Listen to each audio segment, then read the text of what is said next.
राधे राधे दोस्तों, आज हम आपको सुनाएंगे देव उठनी एकादशी व्रत की कथा। अगर आप हमारे चैनल पर नए हैं तो प्लीज हमारे चैनल को सब्सक्राइब करें, वीडियो को लाइक करें और शेयर करें। बहुत समय पहले की बात है। एक नगर में एक राजा राज्य करता था। राजा की प्रजा बहुत ही सुखी थी। राजा का राज्य भी दूर दूर तक फैला हुआ था। राजा की दो रानियां थीं, छोटी रानी और एक बड़ी रानी। छोटी रानी जो थी वह बहुत ही धर्म कर्म और व्रत उपवास किया करती थी। वह नित नियम अपने नियम से रहती थी और वह एकादशी का उपवास रखती थी। भगवान विष्णु और माता लक्ष्मी का पूजन किया करती थी। आए दिन उसका कोई ना कोई व्रत उपवास होता ही था, तो वह पूरे समय पूजा पाठ में अपना समय बिताती थी और बहुत ही सादगी से रहती थी। राजा की बड़ी रानी से दो पुत्र हुए। हालांकि राजा अपनी छोटी रानी से सबसे अधिक प्रेम करता था, लेकिन उससे राजा को कोई संतान सुख नहीं मिला था। छोटी रानी के विवाह को काफी समय हो गया था, लेकिन रानी के कोई संतान नहीं थी। और इधर बड़ी रानी के दो बेटे थे। उसे अपने दोनों बेटों का बड़ा घमंड था। एक दिन बड़ी रानी के मन में विचार आया, अगर राजा की छोटी रानी से पुत्र हो गया तो राजा तो मेरे और मेरे पुत्रों को कहीं त्याग ना दे, क्योंकि रानी अगर माँ बन गई और उसे संतान हो गई तो राजा तो पहले से इसे बहुत अधिक प्रेम करता है। फिर तो कहीं ऐसा ना हो कि छोटी रानी का पुत्र ही इस राज्य का उत्तराधिकारी बने। राजा अपनी चहेती छोटी रानी और उसकी संतान को यह राज्य ना दे दे। अब तो बड़ी रानी के खुरापाती दिमाग में ऐसा विचार आया और एक दिन उसने सोचा कि इस छोटी रानी को तो इस महल से क्या इस नगर से ही निकाल देना ठीक रहेगा। इसलिए अब वह अपने दिमाग में यह बात उसके बैठ गई और कि इस रानी को तो जो इस महल से निकालना पड़ेगा। एक दिन रानी ने जो विचार किया कि राजा को कहकर इस रानी को निकलवा देती हूँ, और बड़ी रानी कोप भवन में जाकर बैठ गई और उसने अन्न जल का त्याग कर दिया। जब राजा को यह बात पता चली तो राजा ने पूछा कि हे रानी, तुम क्यों नाराज हो? तुम्हें किसने कुछ कहा है? जो मुझे बताओ, मैं उसे कठोर दंड दूंगा। बड़ी रानी बोली, महाराज, आप अपनी छोटी रानी से अधिक प्यार करते हो, लेकिन मैं अपने दोनों बच्चों के साथ यह नगर छोड़ दूंगी। राजा कहने लगे, अरे रानी, ऐसी बातें क्यों करती हो? मुझे अपने दोनों पुत्र प्यारे हैं, मैं उन्हें छोड़ कैसे सकता हूँ? तब रानी कहने लगी, अगर तुम दोनों छोटी रानी को नहीं छोड़ोगे तो मुझे और मेरे पुत्र को छोड़ दो, और मैं अपने पुत्रों को लेकर कहीं भी अपनी जान झोंक दूंगी। यह सुनकर राजा सोचने लगा कि अजीब धर्म संकट में मुझे डाल दिया है। ना तो मैं अपनी बड़ी रानी और दोनों पुत्रों को छोड़ सकता हूँ और ना ही छोटी रानी को। लेकिन अब राजा बड़े धर्म संकट में था, क्योंकि बड़ी रानी ने तो खाना पीना सब छोड़ दिया था, अन्न जल सब त्याग दिया था, और बड़ी ही जिद्दी थी बड़ी रानी। राजा समझ गया, अगर उसने यह कोई कदम नहीं उठाया तो यह रानी जरूर कुछ अनर्थ कर देगी, क्योंकि छोटी रानी से तो उसे कोई संतान नहीं था। अब राजा बड़े धर्म संकट में फंस गया, क्या करूं? तब उसने कहा बड़ी रानी से कि देखो, बड़ी रानी से कहा, रानी, छोटी रानी का तो कोई दोष नहीं है, उसने तो कोई ऐसा काम ही नहीं किया किसी का दोष पाप लगाकर जिसका कि मैं उसे देश निकाला दूं। किस बात पे उसे देश निकाला दूं? वो तो हमेशा अनुशासन में रहती है, कभी उसने कोई गलती भूल से भी नहीं करी, तो मैं उसके कैसे इतनी बड़ी सजा दे दूं? बड़ी रानी बोली, महाराज, मैं यह सब कुछ नहीं जानती, मैं तो बस इतना जानती हूँ कि आप छोटी रानी को महल से निकाल दीजिए। महल से ही नहीं, आप उसे इस राज्य से ही निकाल दो। अब राजा मन ही मन सोचने लगा कि मैं छोटी रानी को उसके पीहर की कहकर नौकरों के साथ भेज देता हूँ। तब राजा ने छोटी रानी से कहा, हे रानी, तुम कुछ दिनों को अपने मायके हो आओ, फिर मैं तुम्हें लिवा लाऊंगा। छोटी रानी ने राजा और रानी की सारी बातें सुन ली थी, इसलिए वह कुछ नहीं बोली और राजा ने दूसरे दिन रानी को रथ में बैठाकर नौकरों के साथ उसके मायके भिजवा दिया। छोटी रानी अपने मायके में आ गई तो उसके माता पिता भैया भाभी यह देखकर बहुत खुश हुए। 4 दिन तो सभी भाभियां खुश रहीं कि चलो इतने दिनों बाद ननंद घर में आई है। माता पिता भी खुश थे, लेकिन धीरे धीरे जब भाभियों को यह पता चला कि ननंद रानी तो हमेशा हमेशा के लिए अपने मायके वापस आ गई है, तो सभी भाभियां अपनी ननंद से जो नाराज रहने लगीं और उसे तरह तरह के ताने देने लगीं और कहने लगीं कि हे ननंद रानी, आपने ससुराल में ऐसा क्या पाप किया जिससे नंदोई जी ने आपको हमेशा के लिए मायके में छोड़वा दिया। एक भाभी बोली, अरे ननंद बाई जी ने जो कोई सुख तो उन्हें दिया नहीं है, बेचारे क्या करते, और कोई भी सुख नहीं दिया। और एक बांझ स्त्री को कब तक ढोते देखा नहीं है, कितने दिन हो गए ननंद को शादी को, लेकिन अभी तक इसकी गोद सूनी है, कौन बांझ को अपने पास रखेगा। ऐसा कहकर भाभियां बातें बनाती और हंसने लगती थी। जब रानी के माता पिता को यह बात पता चली तो उन्हें यह सुनकर बड़ा दुख हुआ और तब छोटी रानी अपने माता पिता और अपने भाइयों से बोली कि भैया, मुझे खेत के कुएं के पास एक झोपड़ी बनाकर दे दो। मैं अपनी बाकी का जीवन वहीं रहकर भगवान की पूजा पाठ करके बिताऊंगी। और माता पिता और भाइयों को तो बहन से बहुत प्यार था, भाई भी अपनी बहन को बहुत चाहते थे और माता पिता तो अपनी संतान को सभी प्यार करते हैं, तो वो तो अपनी संतान से करते ही। उन्होंने जो छोटी रानी को बहुत समझाया कि नहीं बहन, तुम इसी महल में रहो, तुम झोपड़ी बनाकर भला क्यों रहोगी, लेकिन छोटी रानी नहीं मानी। वह जानती थी कि भाभियों के ताने वह ज़्यादा सहन नहीं कर पाएगी और माता पिता का बुढ़ापा भी खराब हो जाएगा। रोज रोज की कलह से अच्छा है वह जो खेतों में झोपड़ी बना कर रह ले। जब रानी की जिद नहीं छोड़ी, अपनी जिद पर अड़ी रही, तब उसके माता पिता और भाइयों ने खेत में कुएं के पास झोपड़ी बना कर दे दी। अब छोटी रानी झोपड़ी में रहने लगी और जंगल से कंदमूल फल खाती और कुएं का ठंडा जल पीकर रहने लगी और रोज वह भगवान विष्णु और माता लक्ष्मी की पूजा करने लगी। वह छोटी रानी हर एकादशी का व्रत रखने लगी थी। इस तरह से अब उसका समय बीतने लगा। तब उसके कठोर तप और व्रत और नियम से भगवान विष्णु और माता लक्ष्मी छोटी रानी से बहुत प्रसन्न हो गए। एक दिन भगवान विष्णु माता लक्ष्मी से वैकुंठ में बैठे हुए छोटी रानी के त्याग और तपस्या और व्रत उपवास की कठिन परीक्षा लेने के लिए कहते हैं कि चलो लक्ष्मी जी, आज हम छोटी रानी की परीक्षा लेते हैं। लक्ष्मी जी कहती है कि श्रीनाथ जी देखो, वह आपकी कितनी पूजा और कितने सच्चे दिल से आपको ध्याती है, आपको जरूर छोटी रानी की मदद करनी चाहिए।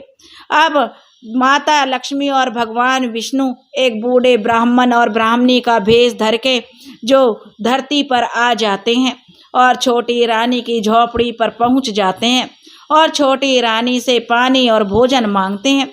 छोटी रानी ने उनसे पूछा कि आप कौन हैं और कहाँ से आए हैं। तो ब्राह्मण के वेश में भगवान बोले, बेटी हम तो तीर्थ यात्री हैं, तीर्थ यात्रा करने जा रहे थे और चलते चलते हमें तेज भूख और प्यास सता रही थी।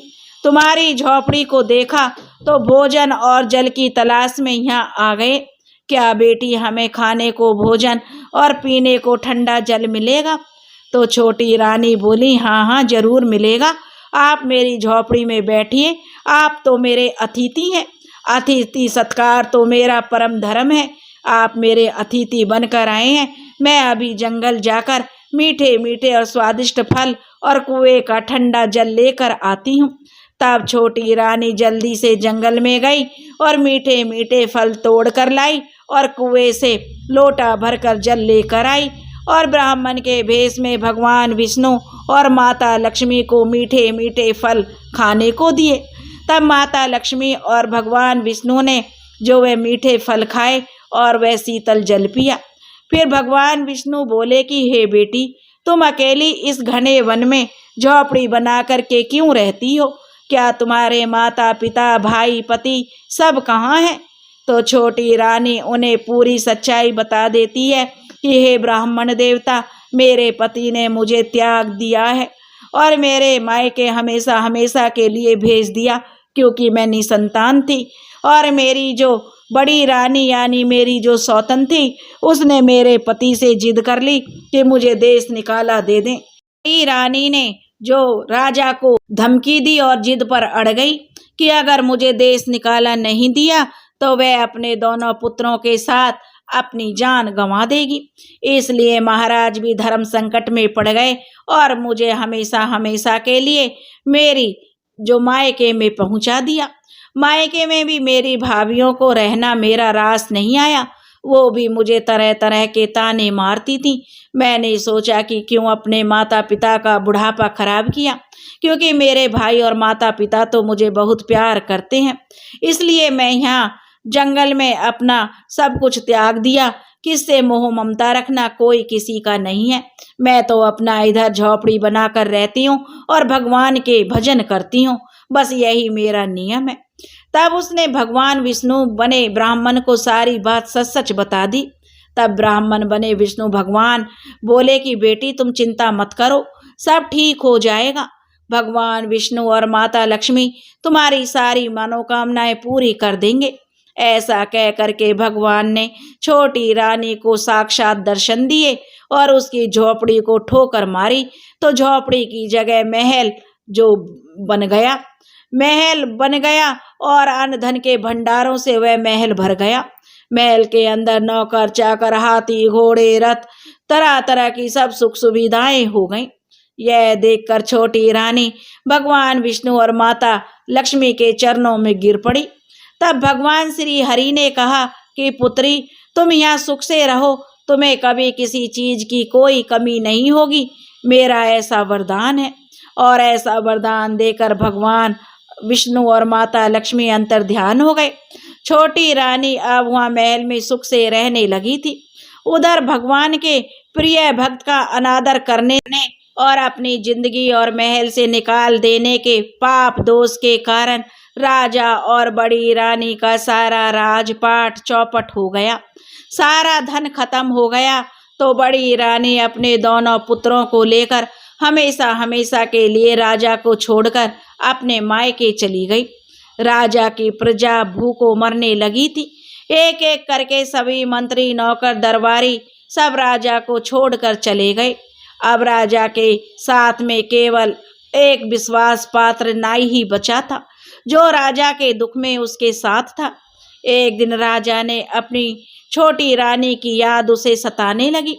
राजा ने अपने विश्वास पात्र नाई से कहा कि हे नाई, मैंने अपनी छोटी रानी का बड़ा दिल दुखाया, बिना किसी पाप दोष के उसे मैंने इतनी बड़ी सजा दी, जिसका खामियाजा आज मैं भुगत रहा हूँ। अपनी रानी का त्याग किया है, इसी की सजा मुझे मिली है। तो राजा और नाई आपस में बातें कर रहे थे। तो नाई ने सलाह दी कि हे महाराज, चलिए छोटी रानी को हम वहाँ से ले आते हैं। राजा ने नाई से कहा, नाई, मैंने अपनी छोटी रानी को बेवजही बड़ी रानी के कहने पर त्याग दिया था।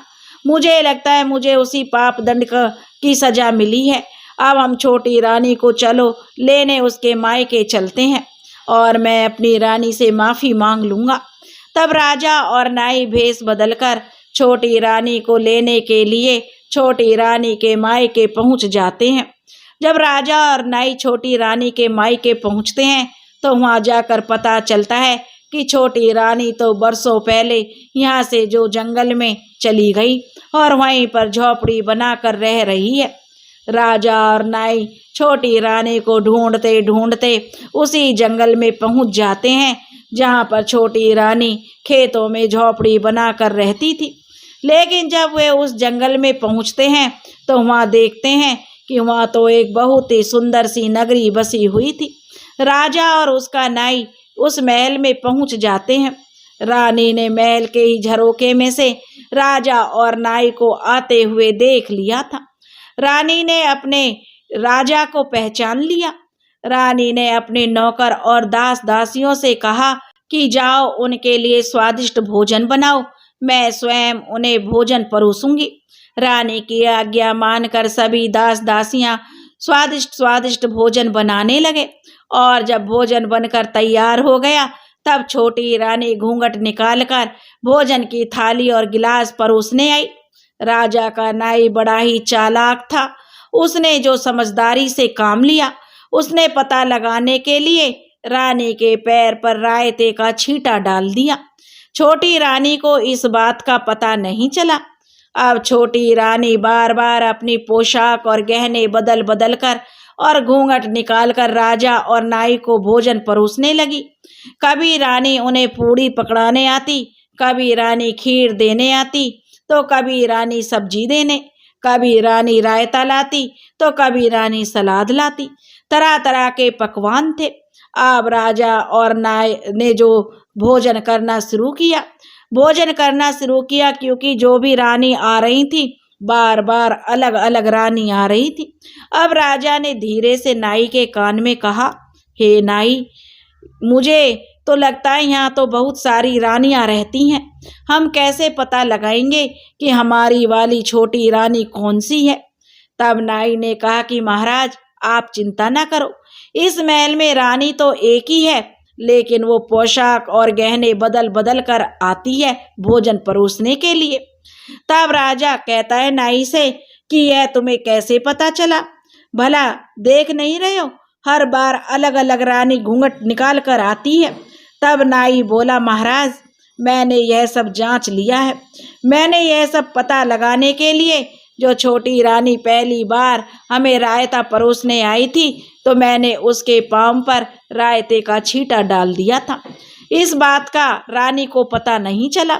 जब बार बार रानी पोशाक बदल बदल कर हमें भोजन परोसने आती थी तो हर बार उनके पांव पर मेरा लगाया हुआ रायते का छींटा मैंने देखा है। अगर आपको विश्वास ना हो तो अभी भी वो हमारे लिए पान सुपारी का बीड़ा लेकर आएगी, तो आप खुद देख लेना। उसके बाद आखिर में छोटी रानी फिर से अलग पोशाक और अलग गहने पहनकर घूंघट निकालकर राजा और नाई को पान सुपारी का बीड़ा देने आई, तो राजा ने भी पैर पर रायते का छींटा देख लिया। अब रानी पान सुपारी का बीड़ा देकर जाने लगी तो राजा ने छोटी रानी का हाथ पकड़ लिया और कहा कि रानी, मैंने तुम्हें पहचान लिया है, तुम वापस मेरे साथ चलो, मैं तुम्हें लेने आया हूँ। साथ ही मैं तुमसे अपनी गलती की क्षमा मांगता हूँ। मैंने बहुत बड़ा अनर्थ किया जो मैंने तुम्हें अपने महल से निकाल दिया। तब रानी बोली, हे महाराज, मैं एक ही शर्त पर आपके साथ चलूंगी। जब आप मुझे यह वचन देंगे तभी मैं आपके साथ चलूंगी। राजा बोले, रानी, मुझे तुम्हारी हर वचन जो मंजूर है, हर शर्त मंजूर है, लेकिन तुम मेरे साथ चलो। तब रानी कहने लगी, आप अपने नगर में भगवान विष्णु और माता लक्ष्मी का मंदिर बनवाएंगे और पूरी प्रजा से एकादशी का उपवास करवाएंगे। साथ ही आप मेरे साथ भी जोड़े से एकादशी का व्रत करेंगे। तो राजा ने रानी को वचन दे दिया और कहने लगे, हाँ रानी, अब मैं अपने नगर में जो भगवान विष्णु और माता लक्ष्मी का मंदिर बनवाऊंगा और अपनी प्रजा में जो यह आदेश जारी कर दूंगा कि सभी एकादशी का उपवास करें और मैं भी तुम्हारे साथ जो एकादशी का व्रत करूंगा, लेकिन तुम मेरे साथ चलो। उसके बाद राजा रानी को लेकर मैं अपने महल में आ गया और महल में आते ही राजा ने अपनी पूरी नगरी में यह आदेश जो दे दिया कि सभी को एकादशी का उपवास करना है। कोई भी प्रजाजन इस दिन अन्न का भोजन नहीं करेगा। भगवान विष्णु और माता लक्ष्मी जी का पूजन करना इस दिन सबके लिए अनिवार्य है। उसके बाद राजा ने अपनी नगरी में भगवान विष्णु और माता लक्ष्मी का विशाल मंदिर बनवाया। राजा भी अब छोटी रानी के साथ हर एकादशी का उपवास करने लगा। भगवान विष्णु और माता लक्ष्मी का पूजन करने लगा, जिससे कुछ समय बाद ही रानी को गर्भ ठहर गया। उसके बाद रानी के 7 पुत्र हुए और वे 7 पुत्र सभी बलवान, कीर्तिवान और यशस्वी हुए। एकादशी के प्रताप से उनके पहले जैसे ठाठ बाट हो गए। जब बड़ी रानी को उनका यह पता चला कि राजा के पहले जैसे ठाठ बाट हो गए हैं, तो वह अपने दोनों पुत्रों को लेकर वापस राजा के महल में आ गई और राजा से कहने लगी कि महाराज, मेरे पुत्र इस राज्य के उत्तराधिकारी होंगे। तब राजा ने बड़ी रानी को कहा कि जैसे आई हो वैसे ही वापस चली जाओ। तुमने दुख में मुझे छोड़ दिया, मेरे से छोटी रानी को छुड़वा कर इतना बड़ा पाप कराया, इसलिए तुम्हारी मेरे दिल में और मेरे महल में कोई जगह नहीं है। फिर छोटी रानी आगे आई और उसने बड़ी रानी को गले लगकर कहा, कोई बात नहीं दीदी ने, जो हमें ऐसा नहीं करती तो कैसे मुझे भगवान विष्णु और माता लक्ष्मी के दर्शन होते। दीदी की वजह से ही तो हम जो इतने ऊपर उठे हैं, ताकि हमें साक्षात भगवान के दर्शन हुए। अब बड़ी रानी को भी अपनी गलती का एहसास हो गया था और उसने छोटी रानी से माफ़ी मांगी और वह भी राजा रानी के साथ एकादशी का व्रत और उपवास करने लगी। राजा रानी का जो दिन बहुत ही अच्छे से बीत रहे थे और राजा के जो पुत्र था, एक दिन बड़ा ही प्रतापी, दानी, दयालु और धर्मात्मा राजा बना। और राजा के जो पुत्र थे अपनी प्रजा का बहुत ख्याल रखते थे और सभी अपने माता पिता के साथ, क्योंकि राजा के अब 9 पुत्र हो गए थे, 7 छोटी रानी के और 2 बड़ी रानी के, और वे सब एकादशी का पूरी प्रजा के साथ उपवास करते थे।